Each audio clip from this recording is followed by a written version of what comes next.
Good morning, and this is Your Voice. My name is Brian Mushiri. And I'm Ida Mumeta, 20-something going on 30. Now, I know you're wondering, why is this girl telling us her age on air? Well, our conversation today is turning 30 and the fear behind it all. And I am Muranda, and I am above 25. My name is Kitavi, and I'm about to turn 30. Well, my name is Lotan, and well over 30. Guys, I've got this major question. Is turning 30 a milestone or not? Lotan, you're past 30. I'd say it is before you get there, but when you get to 30, then it becomes, it's a normal age, because once you get to 30, I believe you can make sounder decisions, you're calmer, you're not too into the hype and the whole pizzazz of, oh yeah, I need to make it or anything. You're just living your life, understanding that this is a world that you're in, and you just move on. I mean, it is. When I turn 30, nitakunywa kukubaridi na njirudishie shukrani niseme, well done, I've actually turned 30. Yeah. Well, I'm scared of turning 30 without meeting my expectations that I had. Yeah. You spoke about turning 30 and the fear and not meeting expectations. That brings in an aspect of pressure, social pressure, individual pressure. Yep. Do you feel it as a person? Yes. Why? Why? Yeah. Well, there's a lot of pressure. I'm a woman. There's a lot of pressure. You know, I am single. I'm not better. Sina Because to ask pete. though, Miranda, is the pressure internal? Is it mostly internal or external? Because I Both. guess, yeah. Both. But then with the intensity, you have to feel, it's mostly from external. Inje. So how do you now deal with that? Because, I mean, I'm over 30. I understand where you are, and I like where I am, where I don't really care about what everybody else thinks about it. It's down to, what do you want? So minus all the extrinsic pressure, where do you still want yourself to be at the end of the day? I think that's what matters. It's true, and it happens. I am happy. Yeah. I am very, very happy where I am at right now. But the moment I just go out, like literally leo asubuhi, nimetoka hivi nje, nimekutana na mama fulani, niuliza bado uko kwenu. I mean, The disrespect. the disrespect. I've suffered for 27 years. It's time for me to you know. Okay, guys. Jibamba. You all mentioned We have an age now. you all mentioned your ages, guys. You guys mentioned your ages. Yeah. I'm way below Do you 30. wanna just like say where you're at? Yo maneno achana nayo for the purposes of this conversation. I Question. think, Kuna goals zenye mmejiseti. Are you lazy or ni goals zenye mnaogopa amja make? Because there's the conversation of, by the time I'm 30, I need to have a 6-figure salary. I need to own a car. I need to have married with like 2 kids or at least 1. So ni goals amtaki ku meet ama ni you're just running away. Take that one. Yeah, I think one thing you need to understand is that this is not a pressure that when you approach 30, you start feeling it. This is something that I started enhancing when I was 5, you know. Because, I mean, you look up to your parents, yeah? This is the age when they started a family. You know, when you're growing up, when I was 5, 6, 7, turning from 1, I always had this goal that when I'm 30, this and this is what I need to achieve.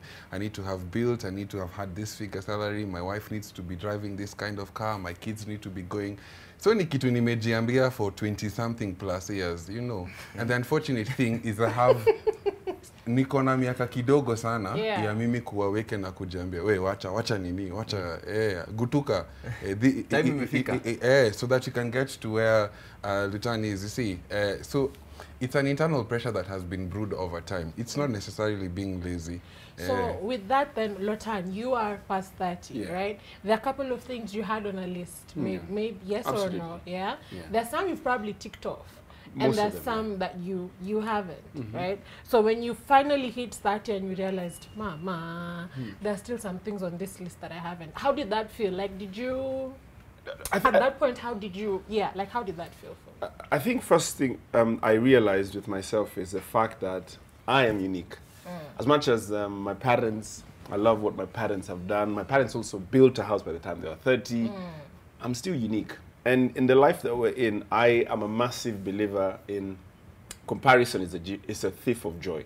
So anytime you try and compare yourself to others, then you're actually robbing yourself of something. So when I was about to hit 30, one of my biggest goals then was, I wanted to travel when I was very young. Managed to do that extensively, yeah. I wanted to have a family, got heartbroken at one point or the other between 29 and 30, you know. But you just sit down and you ask yourself, what's my next 10-year plan? Because I remember when I hit 30, I sat down and I made a 10-year plan. I said, in the next 10 years, the last 10 years, ninge joke nazo, by the way. The next 10 years is actually what I think matters, because this next 10 years is when the children are in, is when the family is inside. So the 20 to 30 is just a formative year where you can joke around like Mushiri does. You know, you can do a lot of other things. But once you hit 30, I think is when you now come down, when you think you're very sober, you're very self-aware, you're very self-conscious about, this is Lotan now. If I want to do my hair like this, I can do it and nobody can tell me nothing about it. I can go to a boardroom like this. When you're earlier than that, your confidence is not too much. You're trying to get so much confidence from other people. So I think for me, when you hit 30, then it's cooler up there. It's a little bit cooler. So really, what happens when you don't hit this other side and you're not as financially stable as you would like, as to the level of literacy that you would like? What maybe perhaps for you guys that are bound to get there, what are you looking at to cover in for that? Juu sijafika na ngoja kufika sasa. I think I've changed my points of joy. So I'm no longer looking forward to be financially stable, but there are things that you start looking forward to enjoying. Being debt-free is one of them, you know, growing financial discipline or financial muscle, you know, working with budgets that actually work. These are things that you start appreciating, getting to understand that your salary will never necessarily meet all your needs, you know. You start looking for a side hustle. Strengthening the power to say no to relatives, you know. Hizo ni vitu zenye unaanza kuenjoy, ndo tukifika mahali mkubwa amefika, unapata. We are setting the right foundations to make sure that when we get there, we're actually enjoying it. So, like I said, when I was young, I used to think at this time I'll be rolling with a six-figure salary. I don't think it interests me anymore. What interests me more right now is just making sure that there are things that I don't have to pay the price. I can roll with a good car on a loan. Alafu ka junior nakuja na nashindwa mbona dada naendesha nini na bado naenda CDF school, you know, those kind of things. Ama mbona tunachukua loan kwenda Rorashio, you know, those kind of things. So I think to the angle changes and the points of joy is in a revolve. Na kuhama sasa hiyo ni kitu. Even just to build on that, Miranda, as women, I think when you pass 25, 26, 27, guys are like, okay, so, you know, like the pressure starts. Sometimes it's from family, sometimes it's from friends. How do you, as Miranda, because I know you probably go through it almost on a daily, if not on a daily, So how do you bring yourself to that equilibrium point for, it's okay, this is Miranda, this is my journey, and I will take it as it comes? I'll say number one, faith. Faith has held me so tight. Friends who've been there, because I can go back to last year. I was jobless. I had no money, no side hustle, nothing was working out. At 26 then. At 26 then, living in my parents' house. Mama. Hizo ilikuwa, yani unajipeleka mahali kwa room, unalia machozi zako zote. And it was a sad period, and I was at my lowest, but I think the thing that made me come up was faith and friends who came up and wanafanya shopping, wanakama niambia ayo unajua mimi sijui kama tuko na pads, so here you go, here's a supply, a 3-month supply of pads. So faith and friends. You have quite the support structure. Yes. Allow me to just drag you in. Now you're 30. Ushafika hapo sasa wewe umepita. Umepita sasa wewe uko kwa hiyo threshold. Jenda sana. Uko kwa hiyo threshold. So what are the good things to look into? Looking for? What are you looking for now at 30? Sasa hizi ni nini vitu poa poa uko ndani ya 30? I think most of them have been mentioned, because I like what he said in terms of you become a little bit sober, how you think, your mindset changes and everything. And also based on what she said in terms of your friends. Once you hit 30, your circle becomes very tight because it's now friends that are gonna help you in your ratio. You're looking at friends that are gonna bail you out when you need things. You're also going to look at you're trying to make a family structure, in the sense that, oh yeah, so we're about to start a family. So are this going to be my family friends? Is this now my quote unquote ride or die bogey from now on? You get, wheels fall off. and then now from there, you have this sense of assurance that, bro, you're by yourself. Like, you know, your parents could have kujaed to bail you out between 20 and 30. Once you hit 30, your dad is now asking you for money. So now you have extra responsibilities. So every time you wake up in the morning and you leave your digs, you're looking at it from the angle of, yo, I'm sorting out my bills, personal. I have probably a relationship that the other party, I need to sort out a couple of bills when it comes to that. I have a family that needs to sort out my bills. So when you come to the office, when your boss hata akikujamisha, you can't just flip your hands and say, yo, I'm out. No, before you say I'm out, you look at your bills, then you calm down. You go, if you're taking a route, you go and cry, you will cry first. Then Faith will check in. Because you remember all the responsibilities that are behind you. So you see the challenge with 20s to 25. Most of these guys, you put them in an office as an intern.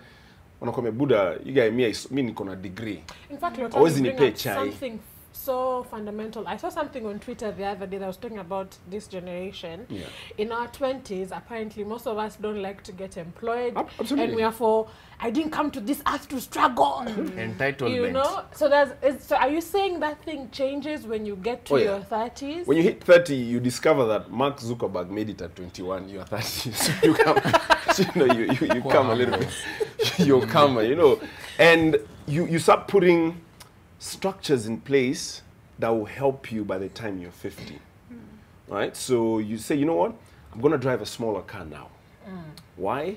Because I'm setting up 3 shops in different areas. So these 3 shops will help me buy my big Jeep when the time comes. But when you're 25, if they give you a 6-figure salary with your first salary, because I did that. First time I made a lot of money, walked into an Apple store, bought the best product I could get. I think I'd made like $4,000 then. Then I bought a $2,700 laptop. Cause I knew next month I had more money. Ndio. Lazima Lazima ujieke. ujipe pole. Pesa ikuzoee. Tumia pesa ikizoe chairman. You know, Unasikia? but by the time I was 27 thereabout, that job had petered. So now you sit down, you're looking at that product, Sema you're like, kimeumana. you don't know what you can do with it. So once you hit 30, you're just sober. I think 30 is a year, or rather the period where you're very sober, but it's also the time when you can lose it all. Because if you're not strong inside, this is when you get derailed the most, because 30 to 40 is where money comes the most. 30 to 40 is where people of the opposite sex throw themselves a lot more on you because you're seemingly more mature, you're seemingly more appealing because you have the financial backing that comes with it. On a budget. Uko na budget, you know. Unaweza lipa per diem. So when all that is put together, it's either make or break for any individual. So yeah. All right. So guys, maybe to wrap it up, you could just tell us one thing, now basing off our mkongwe over here, one thing. Wow. One thing you're looking forward to in your 30s as we wind this up. Physical change. I think I'll change physically. Number 2, it's my priorities. I know they won't be the same as my priorities now. And moving out, Lord, please. And having money. I think I'll have more money and my career will be stable. Oh, I can't wait. Peter? Great. I guess I'm looking forward to reaping the things that I decided to believe in at my 20s, you know. I decided to invest in things like my social capital, my interpersonal skills, my relationships with people from, you know, all walks of life and different ranks in different professions. I decided to invest in relationships, meaningful relationships with my parents, with my siblings, with my, you know, different people. So those are the things that I decided to invest in, and I'm looking forward to reap the reward of that. Yeah.